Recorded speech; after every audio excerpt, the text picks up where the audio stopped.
السلام علیکم ورحمۃ اللہ۔ میرا نام ہے رحمت برکی۔ پراکسیمیٹ انالائسس کا یہ آخری کلاس ہے۔ اس کے بعد انشاءاللہ ہم الٹیمیٹ انالائسس کے اوپر بات کریں گے۔ اس کلاس میں ہم فکسڈ کاربن کیسے معلوم کیا جاتا ہے اس پر بات کریں گے، لیکن اس کو سمجھنے سے پہلے آپ کو جو کلاسز پہلے ہو چکے ہیں ان کو دیکھنا ضروری ہے، ان کو دیکھنا اور ان کو سمجھنا ضروری ہے۔ پہلے آپ ان کو دیکھیں، پھر اس کے بعد اس کلاس کو دیکھیں۔ ان کے لنک میں ڈسکرپشن میں دے دوں گا۔ کاربن کول کے اندر جتنا زیادہ ہوگا اتنا اس کول میں ہیٹ زیادہ جنریٹ ہوگا۔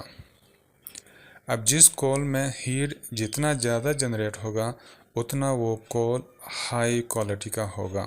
مثال کے طور پر اگر 6000 جی سی بی کا کول ہے یا 5500 جی سی بی کا کول ہے تو اس کے اندر کاربن آتا ہے 45% یا 50%، اور اگر 6500 یا 7000 جی سی بی کا کول ہوتا ہے تو اس کے اندر کاربن آتا ہے 70% یا 80%، اور اگر 7000 پلس جی سی بی والا مال ہوتا ہے تو اس کے اندر کاربن آتا ہے 90 to 95%۔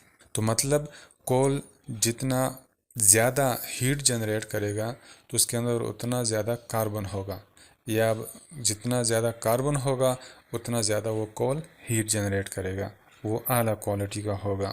اب کول کے اندر فکس کاربن کیسے معلوم کیا جاتا ہے؟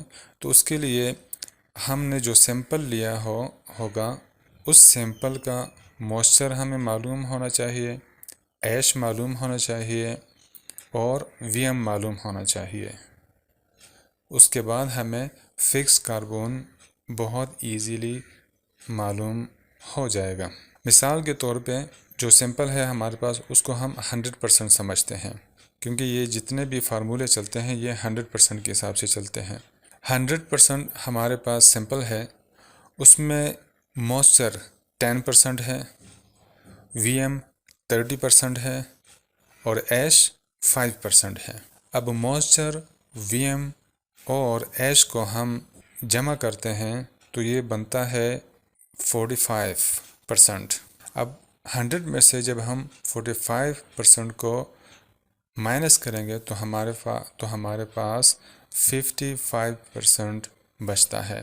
تو اس کا مطلب یہ ہوا کہ جس کول کا ہم نے سیمپل لیا ہے اس کول کے اندر 55% کا فکسڈ کاربن ہے، جو کہ 6000 جی سی بی کے لگ بھگ کا کول ہوتا ہے۔ اچھا ہوتا ہے یہ کول بھی۔ تو یہ تھا فکس کاربن معلوم کرنے کا طریقہ، جو کہ بالکل سمپل اور بالکل ایزی ہے، کوئی مشکل اس میں نہیں ہے۔ ملتے ہیں نیکسٹ کلاس میں، تب تک کے لیے اللہ حافظ۔